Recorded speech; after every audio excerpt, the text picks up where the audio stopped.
এটা আসলে আমরা পরিবেশ পরিস্থিতির বিবেচনায় রেখে আমাদের যে গোয়েন্দা সংস্থার যে রিপোর্ট এবং সব কিছু মিলিয়ে একটা তো ছিল, ধরেন যখন আন্দোলন হয় তখন একটা জায়গায় যখন বেশি মানুষের আর কি উপস্থিতি হয় তখন কিন্তু টেকনোলজির একটা প্রবলেম তৈরি হয়।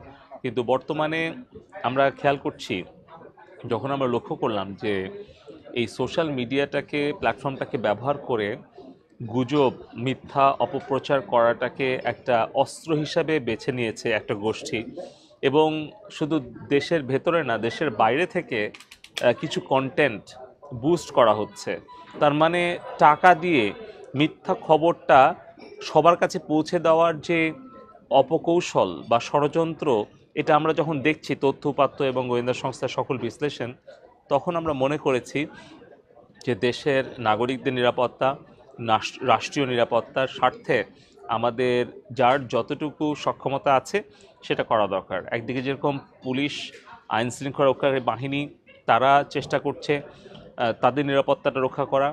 আমরা সাইবার নিরাপত্তাটা নিশ্চিত করার জন্য সাইবার প্ল্যাটফর্মেও আমরা চেষ্টা করছি যেই জায়গায় যেই ধরনের ভূমিকা নেওয়া উচিত বা প্রয়োজন সেটাই আমরা চেষ্টা করছি, এবং সেটি আমাদের জাতীয় নিরাপত্তা এবং নাগরিকদের নিরাপত্তার কথা বিবেচনা রেখেই আমরা সকলের সহযোগিতা পাচ্ছি, এবং আমি আপনাদেরও সহযোগিতা কামনা করব।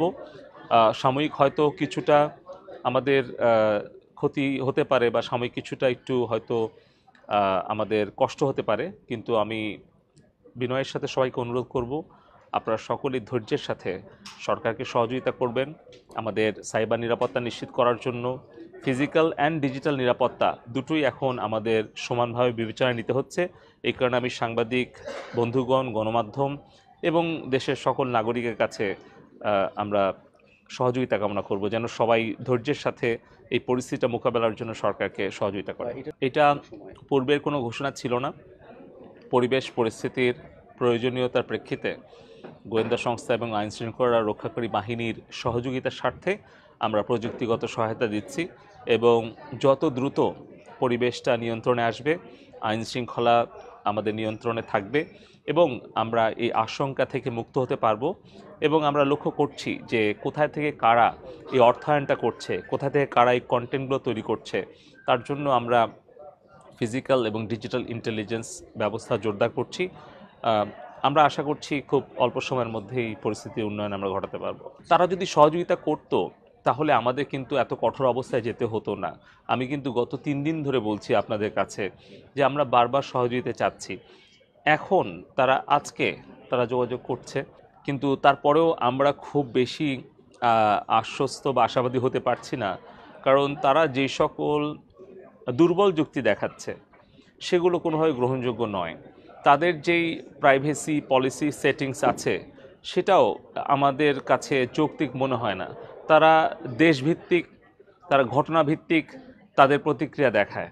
তাদের পলিসি বাংলাদেশের বেলা একরকম, মিয়ানমারের বেলা একরকম, ইসরায়েল ফিলিস্তিনের ব্যাপারে একরকম, ইউক্রেন রাশিয়ার ব্যাপারে একরকম, ইউরোপ আমেরিকা অস্ট্রেলিয়ার ব্যাপারে আরেক রকম, সিঙ্গাপুরের জন্য আরেক রকম। তো এটা তো হতে পারে না। তারা একটা মাল্টিন্যাশনাল কোম্পানি, তাদের একটা নীতি থাকবে, সেই নীতিটা হচ্ছে যেই দেশের আইন যা বলবে সেটা তাদের করতে হবে, তাই না? তারা যেহেতু মাল্টিন্যাশনাল কোম্পানি, তারা তো তাদের আইনটা সবাইকে বাধ্য করতে পারে না, বরঞ্চ যেই দেশের আইন সেটাই তাকে মানতে হবে। এখন ধরেন আমরা রাস্তার বাম পাশে গাড়ি চালাই। আপনি ধরেন জাপানের টয়োটা, তারা গাড়ি বানালো বাংলাদেশের জন্য, তারা কি ডান সাইডে স্টিয়ারিং দেবে না বাম সাইডে দেবে? কিন্তু তারা যখন আবার সেই গাড়িটাই আমেরিকা পাঠায়, তখন তো আমেরিকায় গাড়ি চলে ডান পাশ দিয়ে, তখন স্টিয়ারিংটা তো বাম পাশেই বানাবে। আপনি গেলে দেখবেন, আমি দেখেছি যে আমেরিকায় যখন জাপানের টয়োটা গাড়ি যায়, তারা আমেরিকার জন্যই বানায়, তখন বাম সাইডে স্টিয়ারিং দিয়ে বানায়। আবার সেই গাড়িটা যখন বাংলাদেশের জন্য বানিয়ে পাঠায়, তখন ডান সাইডে স্টিয়ারিং দিয়ে বানায় পাঠায়। তো ফেসবুক, ইউটিউবকেও চিন্তা করতে হবে যে তারা যখন বাংলাদেশে তাদের এই প্ল্যাটফর্মটা ব্যবহার করছে, তখন বাংলাদেশে আইন তাদের মানতে হবে। আর যদি তারা তাদেরটা বাধ্য করতে চায়, আমরা তাদের নির্দেশনা মানতে বাধ্য নই। গত 3 দিন ধরে বলছি।